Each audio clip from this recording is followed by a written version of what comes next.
Sveiki, mielieji, tiksliau mielosios jūsų ausytės.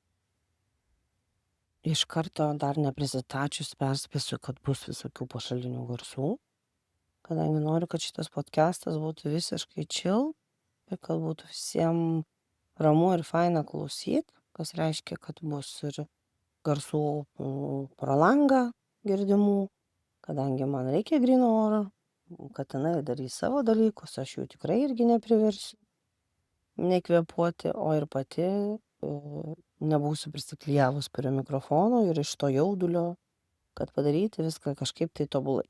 Nes nemanau, kad podcast'o esmė yra tobulybė, podcast'o esmė yra duoti, bent jau mano, yra duoti jums iš savo pusės kiek įmanoma daugiau informacijos ir pagalbos, galbūt netgi, ar ne, priklausomai nuo temos. Tai prisistatysiu taip labai trumpai, kadangi tie, kas klauso, kurie mane žino, tai jau iš viso prisistatymo praktiškai nereikia.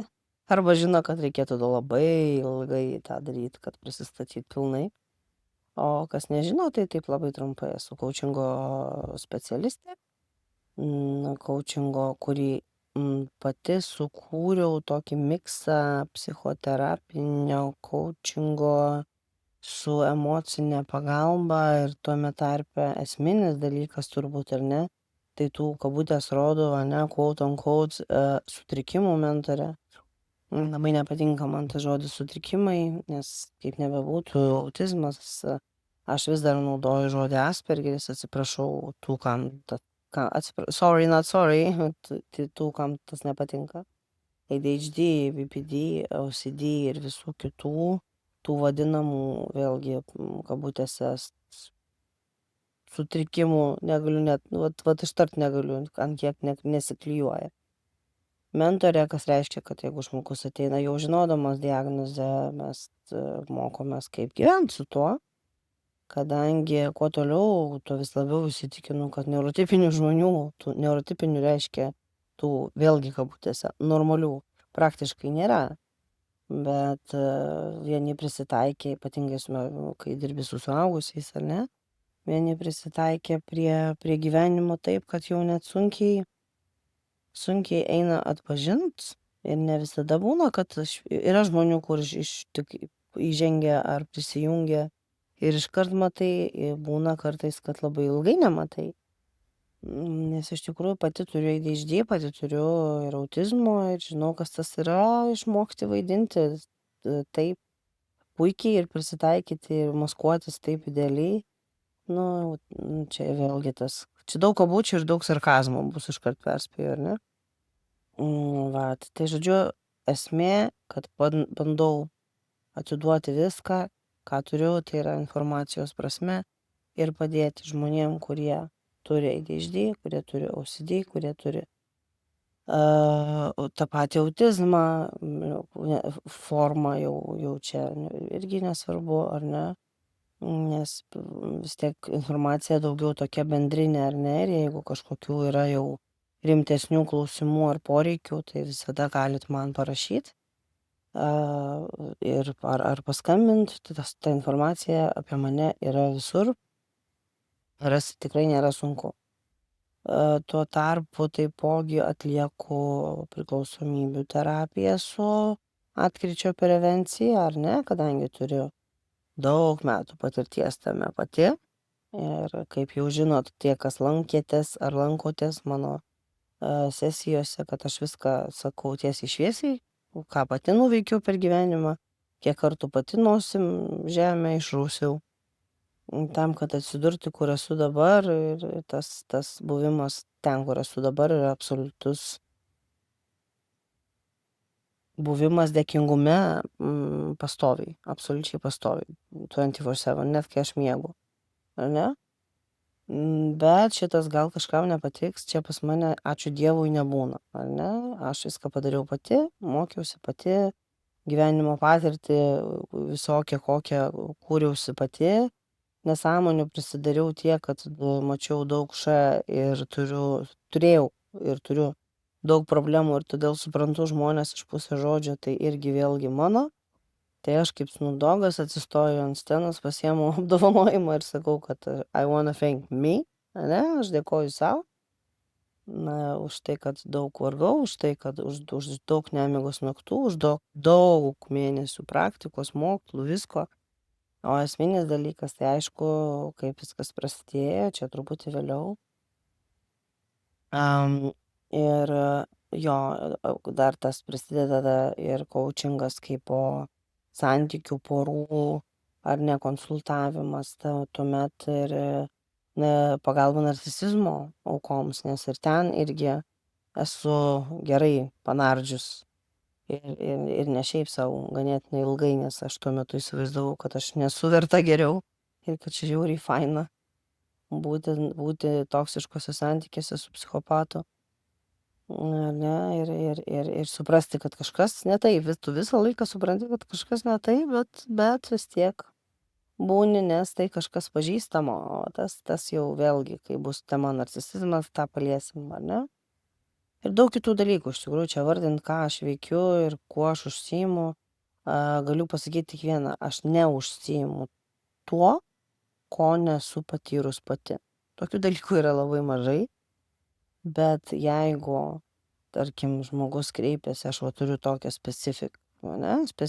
specifinę problemą ir aš pati patirties gyvenimiškos tame neturiu, aš dažniausiai linkstu arba pabandyti ten, sakykime, vieną sesiją išklausyti pačią situaciją ir pažiūrėti, ar čia bent kažkiek rezonuoja su mano patirtimis ir aš galėsiu padėti, ar vis tik tai geriau nukreipti pas kažką, kas padės iš tikrųjų.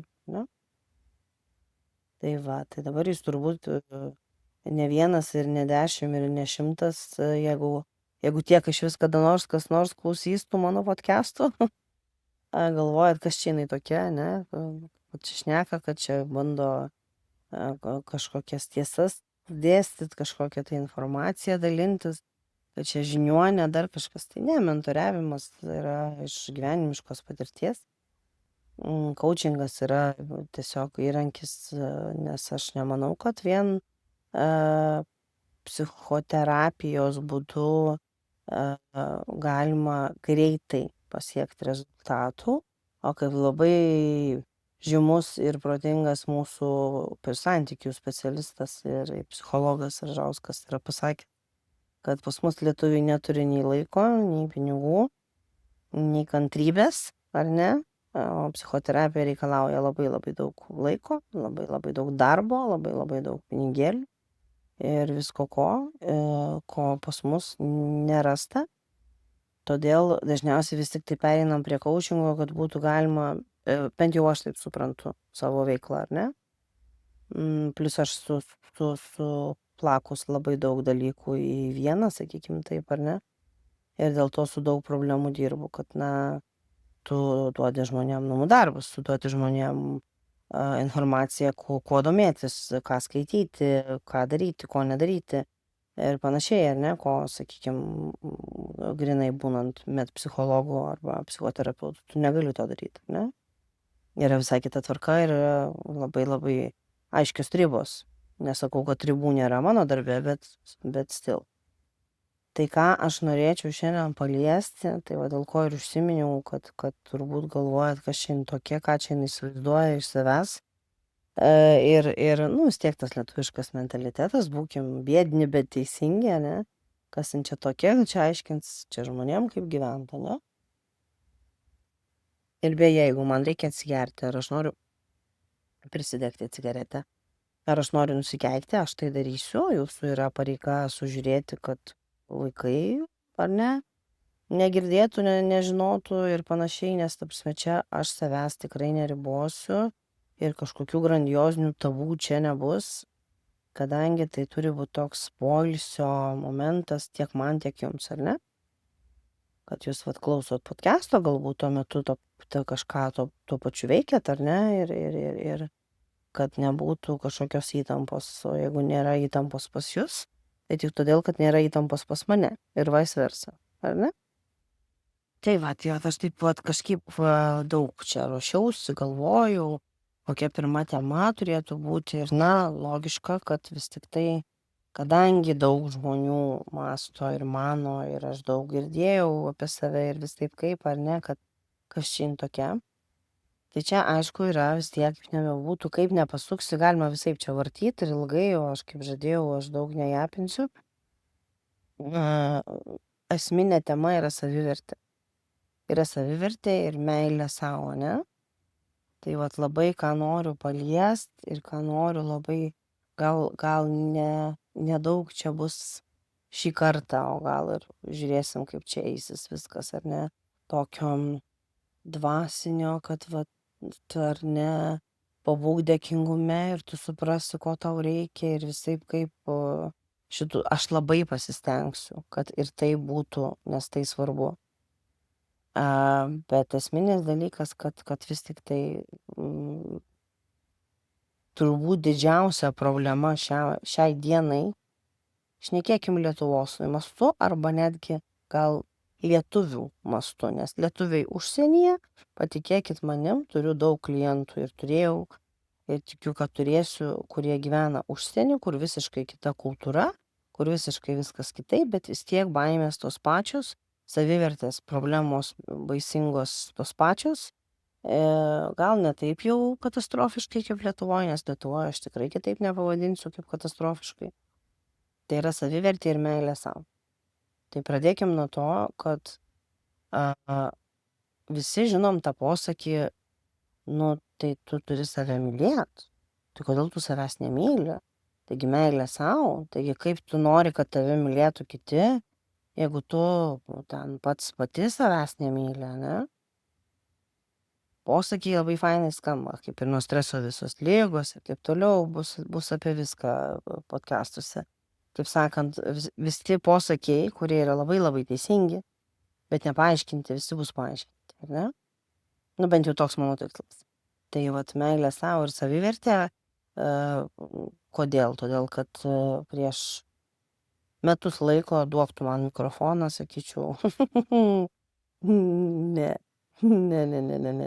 Aš ir tai dabar yra tas toksai, kad ne, kad bus žmonių, kad kas čia tokia, bet, nu, vat sakau, kai tu susitvarkai žmogus su savo savivertė ir tikrai neturi būti būtinai 10 iš 10, tai tada ir atsiranda ta jėga ir ta energetika ir tos tiek feminin, tiek masculine energijos balansas, ne, kad galėčiau daryti tai, kas žinau, kas daug kam galimai netiks, nepatiks, sakys, kad nesąmonė ir panašiai. Ir nesikuklė, nu žinot, mes lietuviai žinom, kas tas yra, imti ir pasiskelbti kažkur tai, ne, dabar kol kas podcastai be vaizdo, paskui jeigu bus svečių, ne jeigu, o kai bus svečių, tai darysim ir video. Žiūrėsim, čia viskas dabar kol kas tokia pradžia, bet kas nors prieš metus man duotų tą mikrofoną, aš su savo tas nulinę savivertę, sakyčiau, tu neišprotėk, be šansų. O dabar aš manau, aš visur pabrėžiu, kad aš manau ir galimai, ar ne? Aš turiu informacijos, aš turiu supratimą tam tikrų dalykų, kurių trūksta kaip žinių, todėl, kad nėra apie tai knygų, arba jeigu yra, jos labai storos, didelės, sudėtingos ir paskui pasimiršta, ne, o čia tokie savivertė. Ką tai reiškia?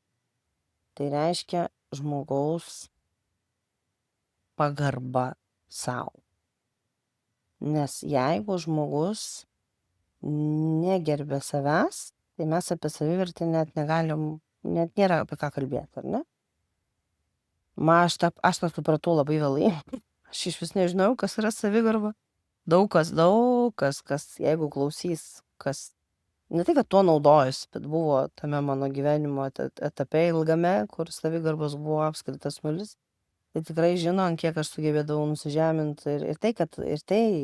Aš ir su to nusižeminimu turiu atitinkamą savo požiūrį, ne? Kitą kartą, jeigu tau labai reikia, tu gali žmogui padorim miegoti, prasme, bet daugiau čia tame, kad va, tas levelis, ar ne, kaip buvo anksčiau ir kaip aš leisdavausi tiesiog būti patogiai visiems, dabar aš noriu, kad būtų patogu man Ir tai yra viskas dėka to, kad aš supratau, kas yra savivertė.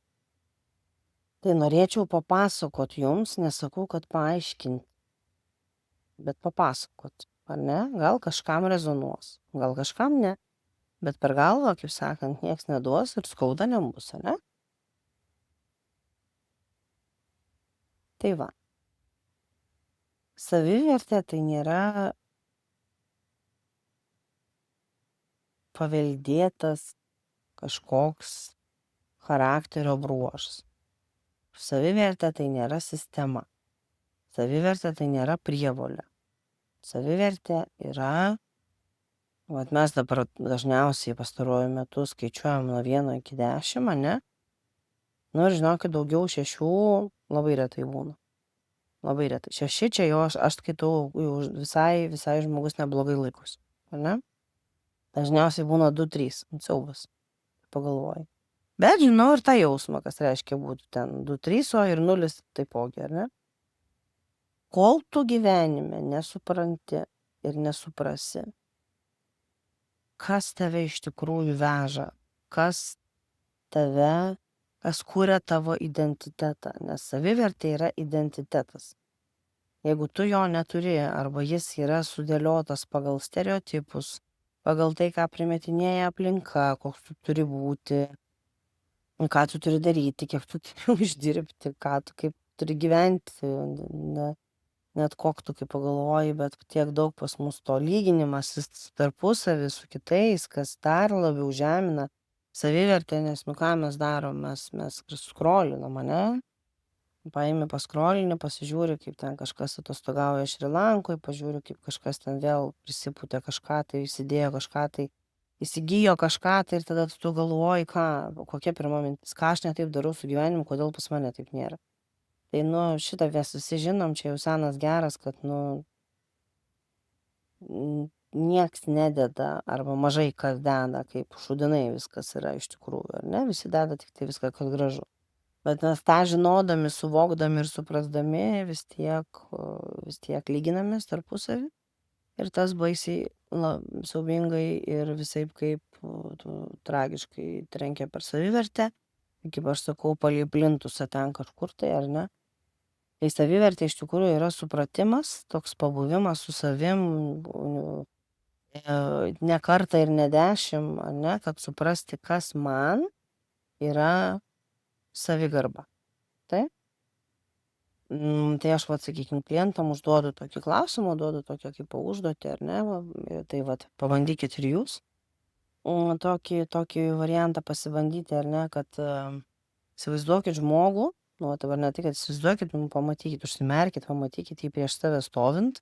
Ta žmogų tai gali būti kažkas iš artimųjų, tai gali būti kažkas iš nepažįstamų, tai gali būti kažkas iš įžymybių, tarkim, ar ne. Ir kurį ar kurią ar kuriuos jūs labai labai gerbėt, ar ne? Pajauskit tą jausmą pagarbos ir tada palikit tą jausmą trumpam, atsukit jį į save ir pajauskit, kiek jūs jo turit to jausmo savo. Ir nustebsit, kaip siaubingai mažai arba visiškai zero to yra, ar ne? Kas reiškia, kad pagarbos, savigarbos savo nerasta, ar ne? Tai jeigu nėra savigarbos, arba jinai yra labai žema, nes už ką aš čia turėčiau save gerbti, aš čia niekuo neypatingas, čia testą, tarkim, yra, kai darom testą dėl ADHD, dėl autizmo ir kitų dalykų, yra klausimas, ar ne, kuris skamba maždaug taip, kad ar tu esi ypatingas ar neįprastas žmogus. Kai tik lietuvis išgirsta žodį ypatingas, atsakymas iškart ne. Tai aš nustojau skaityti ypatingas ir skaitau tik tai, ar tu manai, kad tu esi ten savotiškas žmogus, kitoks ir panašiai, ar ne, bet kad tik neypatingas, o ne, neįprastas tebūnie. Tada tada dažniausiai atsakymas yra taip, nes jeigu žmogus ieško atsakymų, kas liečia tuos vadinamus vėlgi kabutėse sutrikimus, tai yra jau ypatingas žmogus. Ir vėlgi pasikartosiu, kad manau, kad tokių yra praktiškai visas pasaulis. Tik dar labai, čia tokie intelekto klausimai, išprusimo klausimai ir taip toliau. Tai va, tai jeigu savivertė ir jos balai, skaičiuokim nuo 1 iki 10, yra savigarba, tai vadinasi, ties tuo ir reikia pradėti dirbti. O tam, kad ties tuo pradėti dirbti ir save gerbti, ir žinot savo vietą pasaulyje, ar ne, kad va, čia mano vieta, aš darau kažką teisingai, ar ne, mes turim įsijausti, pajausti, kuri gyvenimo niša mūsų išpildo pilnai kaip žmonės, ar ne? Ar tai yra būti mama tėčiu, ar ne? Gera mama, geru tėčiu. Ar tai yra turėti kupiną šeimą, whatever, ką tai reiškia žmogui, ar ne? Ar tai yra realizuoti save per darbus, per motyvaciją, ne tiek, kiek motyvacija yra nesąmonė, apie tai irgi kalbėsim vėliau, per discipliną ar ne, kad būtų, sakykime, finansinis stabilumas.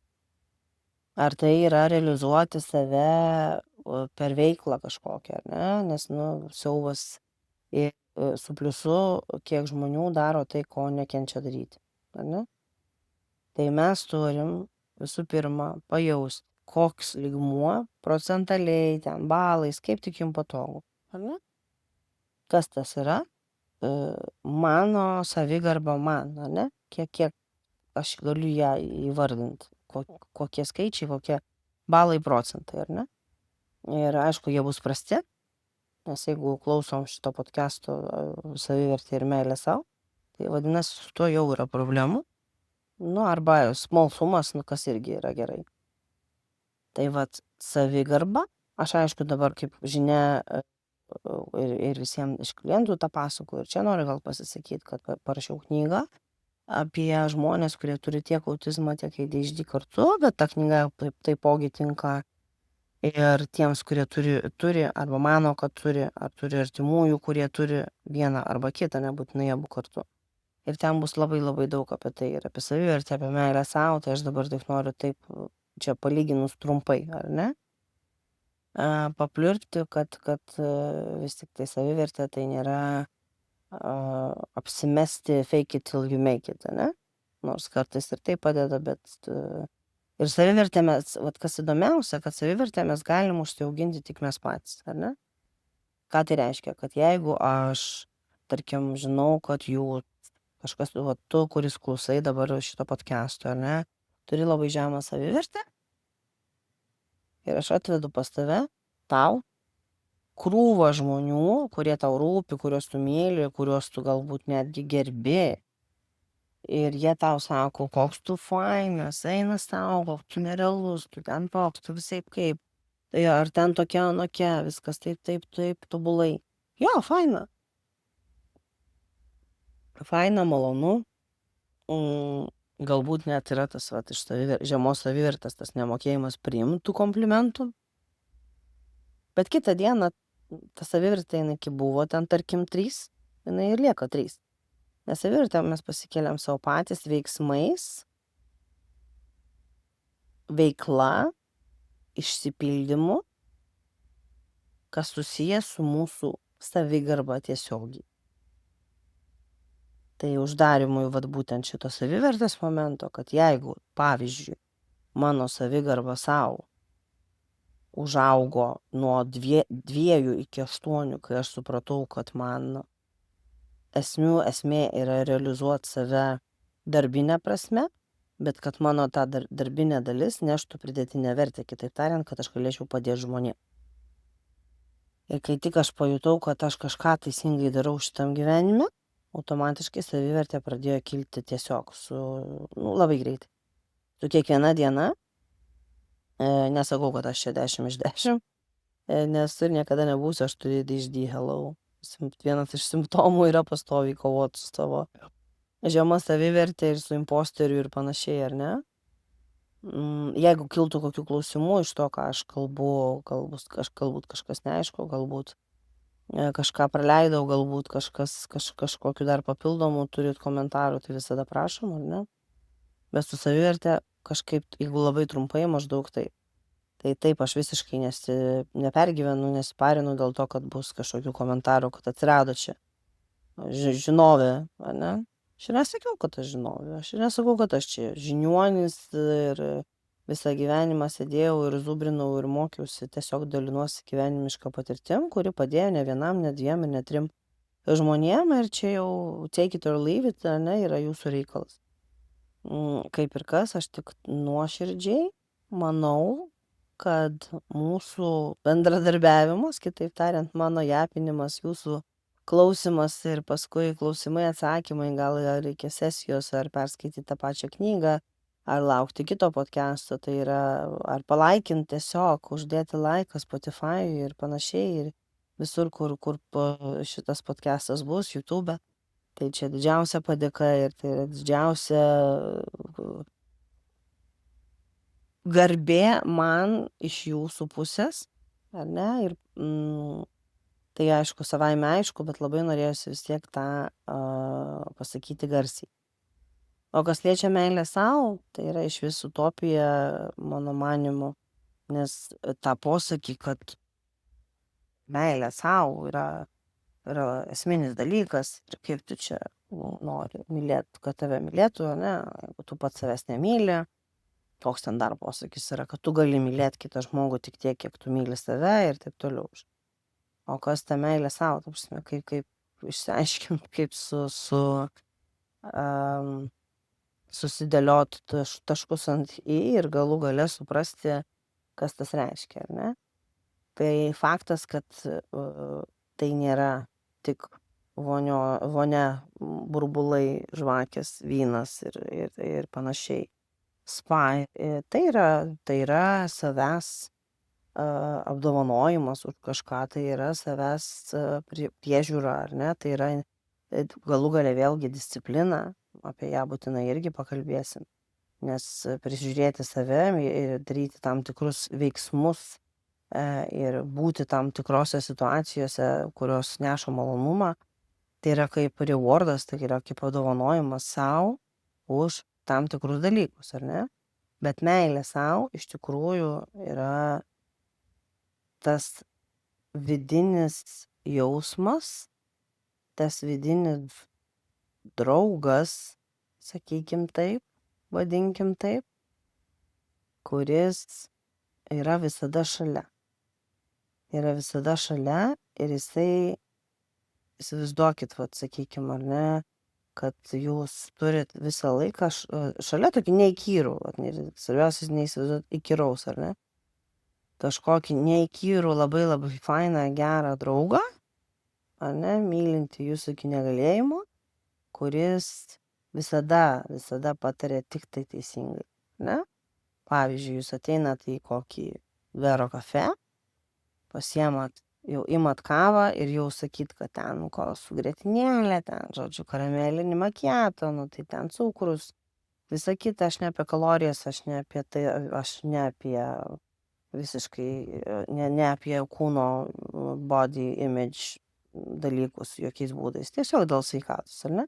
Tai tas geras draugas visada patars, gal tu pasimk tos kavytės su kokiu pienuku be laktozės, ar ne, kokiu kokosų pienu, ar dar kažkaip, ar ne, ir vietoj to deserto, kuriame labai labai daug visko negero, geriau pasimk ten vaisių salotų, tarkim, ar ne? Ir taip, kiekvienam žingsnį, kur tu, kai bandai nuspręsti kažką savo, ar ne, ką man rinktis ir ko ne, tada tas geriausias draugas, jis tau visada patars teisingai, ar ne, jis tau visada pasakys, kaip paklaustas, ar ne, jeigu tu pasitari su juo, visada patars tik tai gerai. Tai yra tas meilė savo, tai yra tas vidinis tu, tas vidinis tavo, bet ne vaikas, ne vidinis vaikas, bet tas, kai būna vidinis kritikas, tai patikėkit manim, visi mes ir dvipusiai žmonės, tai yra žmonės, kurie turi ir ADHD, ir autizmą, ir neurotipiką, jeigu tokių yra, ir bet kas iš mūsų turi ne tik vidinį kritiką, bet ir turi vidinį geriausią draugą. Tas vidinis geriausias draugas ir yra meilė savo. Ar ne? Nes niekada, jeigu tu myli save, tu nedėsi į save nesąmonės kažkokios, ar ne, tarkim, iš protų. Jeigu tu myli save, tu penktadienį po darbų pervargęs ar pervargusi po visos savaitės ten tokioj darbinėj, ar ne, nuovargio komoj. Jeigu tu eini į miestelį, ką aš labai daug darydavau, į miestelį vartoti alkoholį, daug alkoholio ar dar kitų dalykų. Ir tūsint ir partint ir taip toliau, tai nėra atsipalaidavimo, tai nėra poilsis.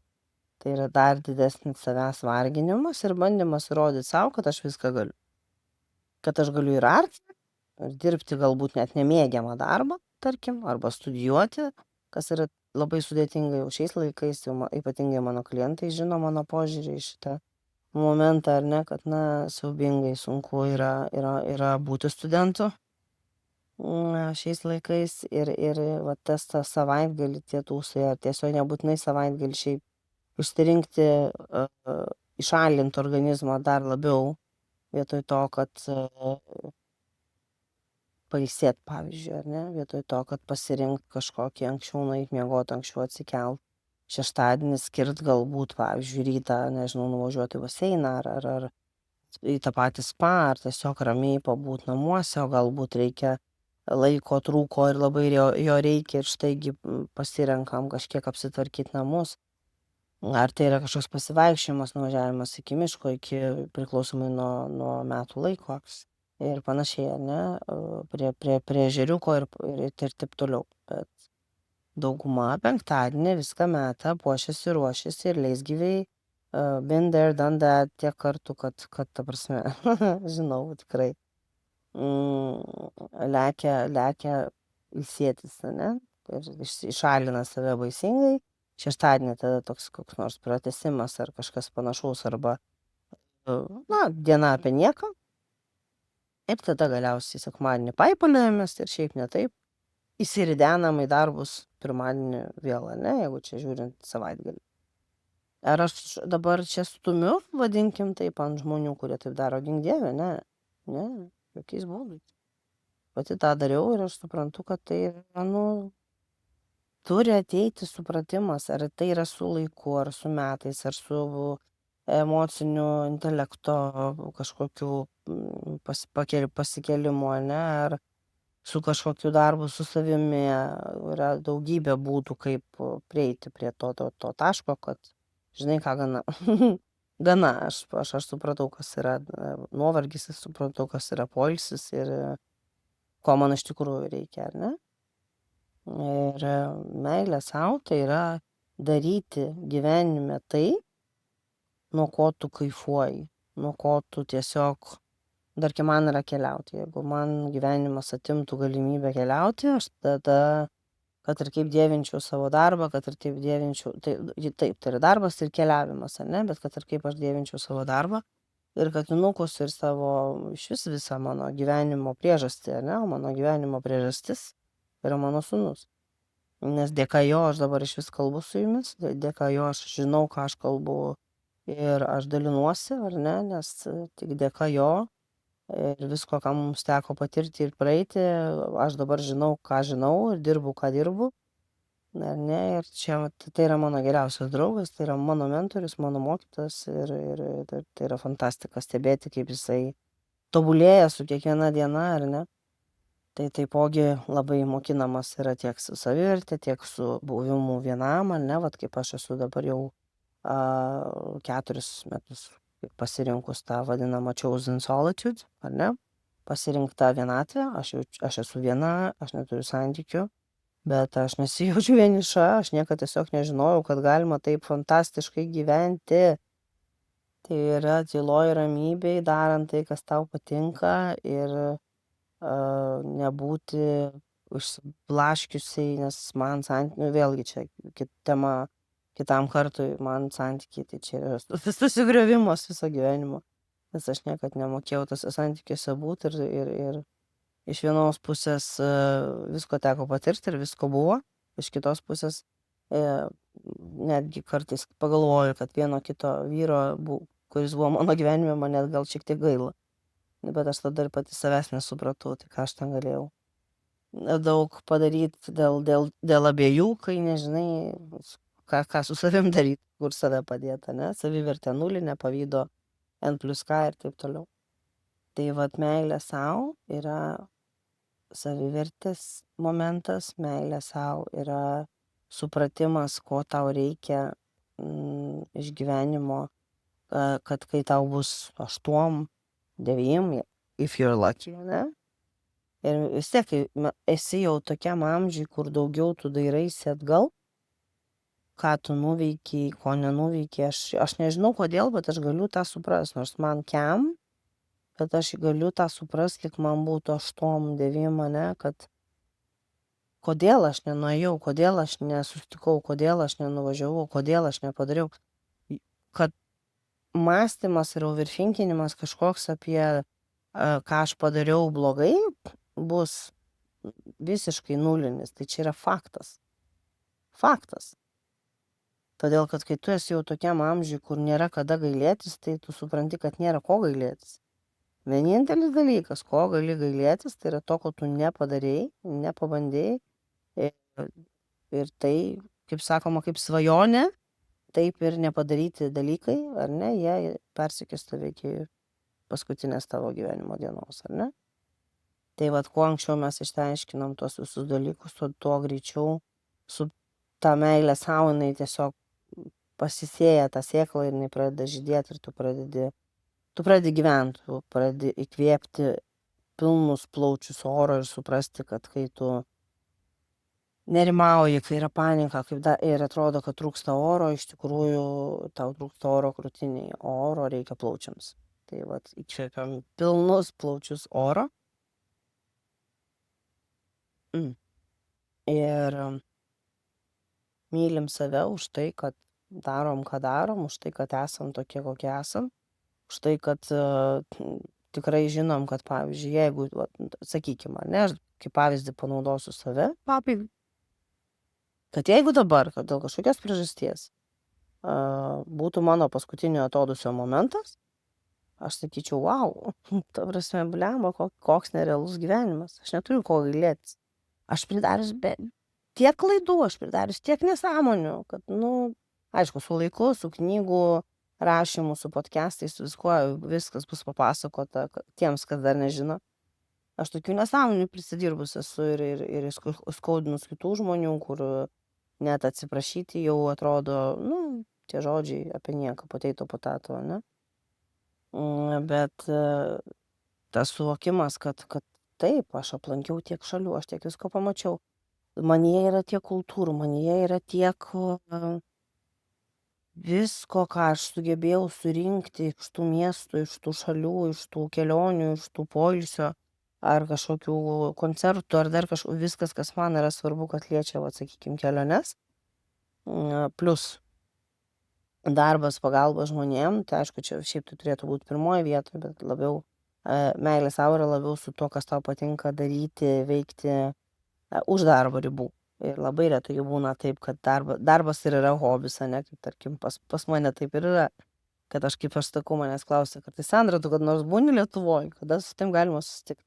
Ir aš tada sakau, kad aš dirbu Lietuvoje, o ilsiuosi kažkur kitur, nes aš dirbu labai daug, nes man tai labai patinka. Tai yra mano savirealizacija, tai yra mano meilė savo išraiška, plus, sakau, tos pačios kelionės ir tas džiaugsmas būnant gyvūnų apsupty. Aš įsivaizduoju, kiek žmonių galvoja, nutrenkta visiškai 6 katinai, 5 iš jų Meino meškėnai, visiškai nupušus, ne? O jausmas, aš jums net perduot jo iki galo negaliu, ar ne, to jausmo. Kas tai yra, pastoviai būti apsupti gyvūnų. Taip, tai reikalauja darbo, bet, o kas nereikalauja darbo? Santykiai, kiek darbo reikalauja, visi santykiai. Su vaiku, su draugais, su pažįstamais, su klientais, su šeima, su antrom pusėm, ar ne? Tai mano tas pasirinktas chosen solitude, ne? Tas matyt kompensuoja, man daug geriau yra vienai. Ir plus aš esu gyvūnų apsupty, kas mane žino, kad aš nuo mažų dienų buvau visiškai pasinešusi ir gyvūnai, gamta man buvo viskas. Tai va čia iš to ir susideda, ar ne? Ir norėčiau pabaigų pabaigai, nes vis tik tai nepavyko į 30 minučių įtilpti. Nieko, praktika savo padarys. Norėčiau perskaityti, aš išsiverčiau į lietuvių kalbą, tokio labai išmintingo žmogaus Matthew Hussey, tokį paaiškinimą, kas jo manymu yra meilė sau. Tai pasistengkit dabar taip įsipatogint, nurimt, įkvėpt pro nosį, iškvėpt pro burną, ne, kvėpuot tolygiai, nepamiršt kvėpuot, ir tiesiog išklausyt va, tokį trumpą tekstuką, kuris yra visiškai gyvenimą ir mintis ir viską keičiantis momentas, kas liečia meilę sau. Įsivaizduokite akimirkai, kad jūsų gyvenimo pradžioje jums buvo kabutėse įduotas žmogus. Ir jums buvo pasakyta, labas, nuo šiol tu turi vieną darbą. Visam gyvenimui. Tu turi prižiūrėti šitą žmogų. Dauguma iš mūsų nesuvokia, kad tai yra mūsų darbas. Mes atliekame tėvystės pareigą su mintim, kabutėse mūsų užaugino kitas žmogus, ar ne, tėvai, tai panašiai. Tad išeiname į pasaulį ir pradedame ieškoti kito, kuris mumis pasirūpintų ir mums padėtų.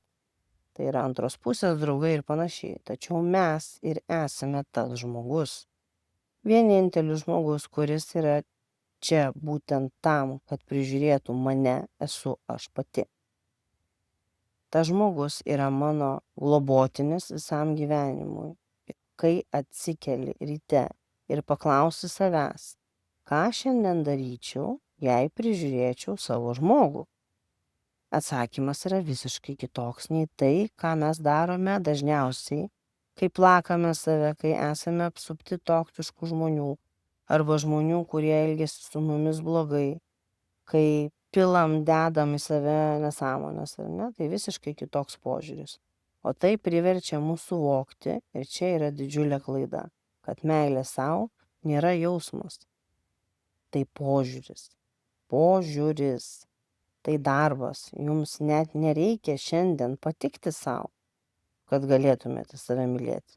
Patikti savo galėsit ir vėliau visais tais būdais, kurie verčia savimi didžiuotis ir auginti tą savivertę ir visais tais dalykais, kuriuos atliekate, kad savo patiktumėte, ar ne? O mylėti save šiandien yra jūsų darbas. Tai šiandienai tiek. Visiems geros savaitės. Tikiuosi, kad labai nuobodžiai nesuskambėjo, kad viskas čia pas mus paėjo gerai iš pirmo prikepusio blyno, nes jau jaučiu, koks jis prikepęs. Vieną sakau, kitą galvoju, trečią darau. Bet jo, linkiu visiems geros savaitės, kilus klausimams ar kažkokiems poreikiams. Visi visada žinot, kur mane rasti. Myliu ir iki kitos savaitės.